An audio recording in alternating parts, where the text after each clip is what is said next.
Okay, so let's start with the basics. I've been raped. I've been molested. I've been beat.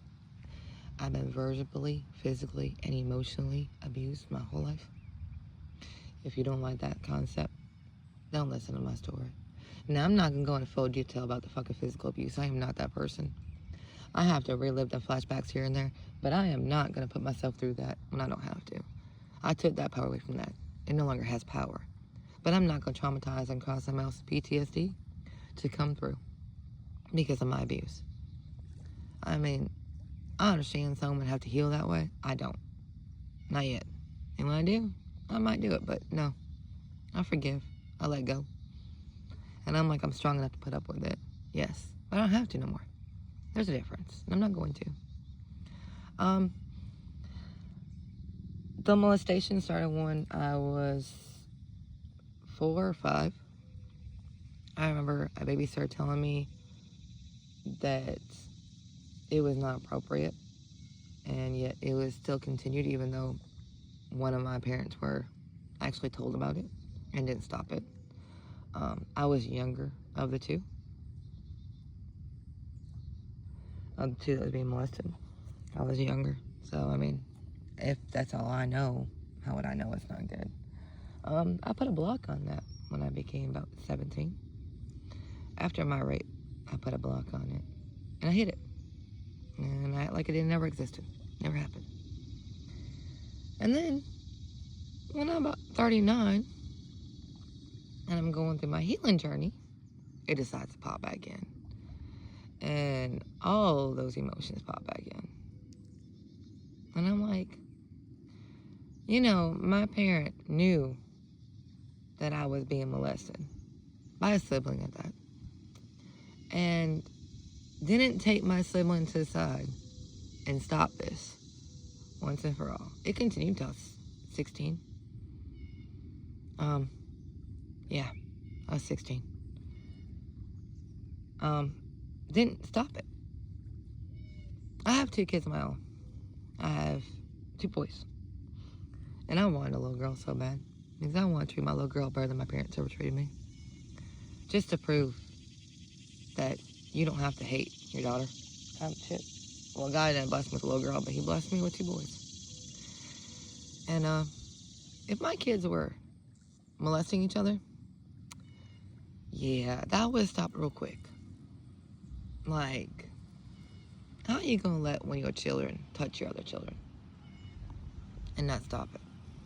How are you going to let one of your children sit there and legit cause problems to your other child?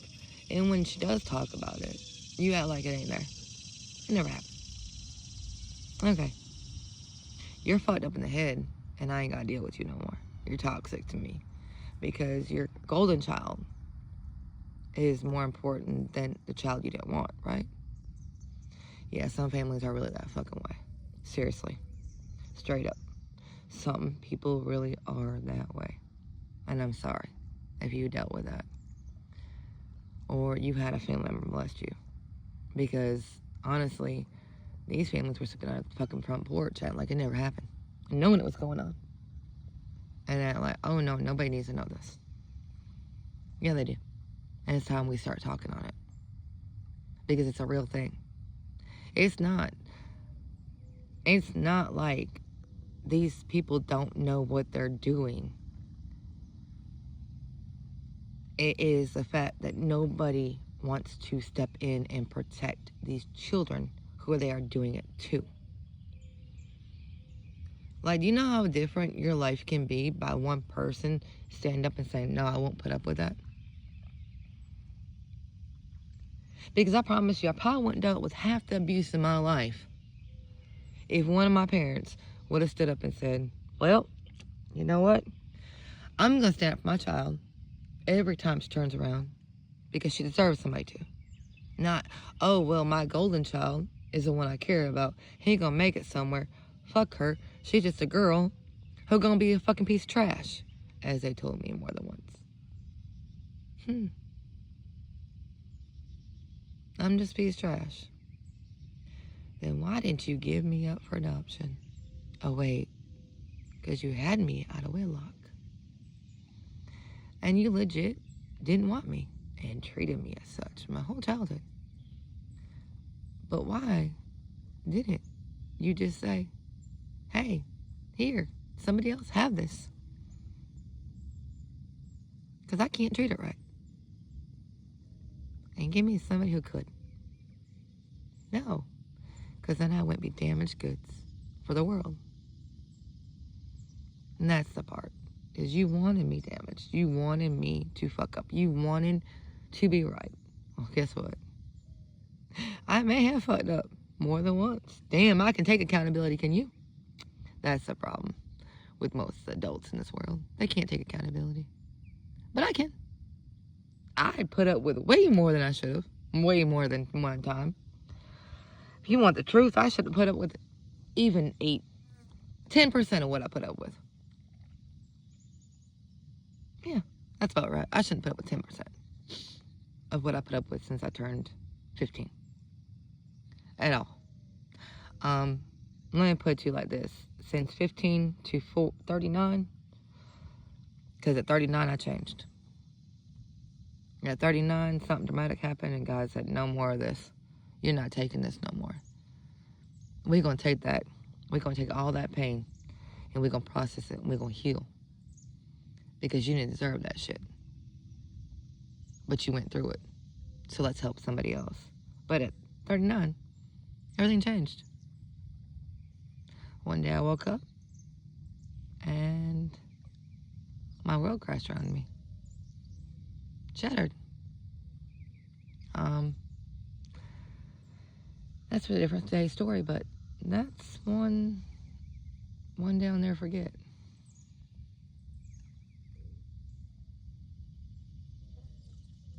I don't want to forget.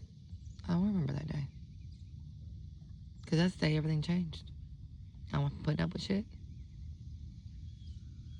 to healing. And healing wasn't fun. I'm sorry, but if you guys have people around you who want to push you to heal and they're willing to help you, please take it. Nobody around me pushed me to heal. What they actually did was try to stop me from healing. They tried to keep me broken. They tried keeping me under their abuse and their attacks.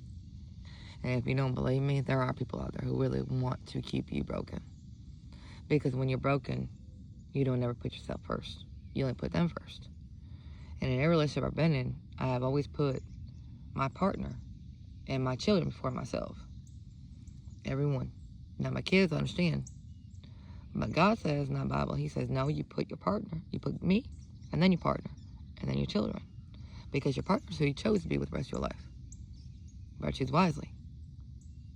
Which, that I didn't do well of either, in any aspects. But anyways, my children are my biggest blessing. Yes, so far.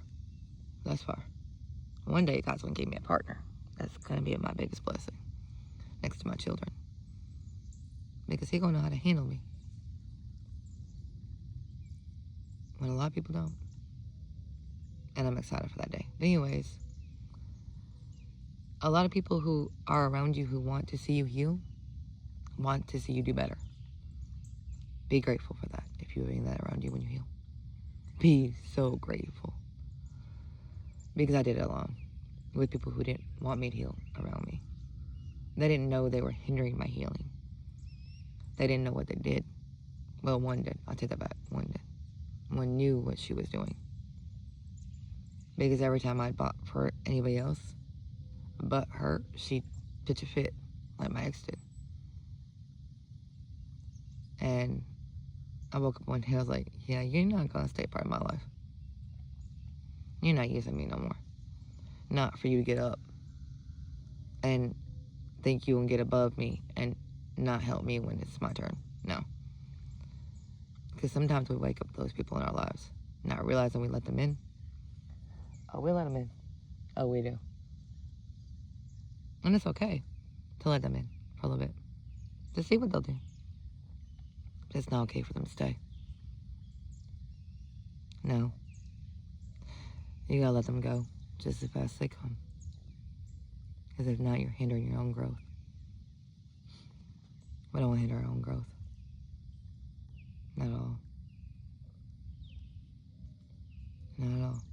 Be blessed if you have people around you. Be grateful. I remember, if you don't, your tribe's coming. Sit still and watch. Trust what I say. And money ain't got here yet. But I know how God works. I don't need to believe anything else.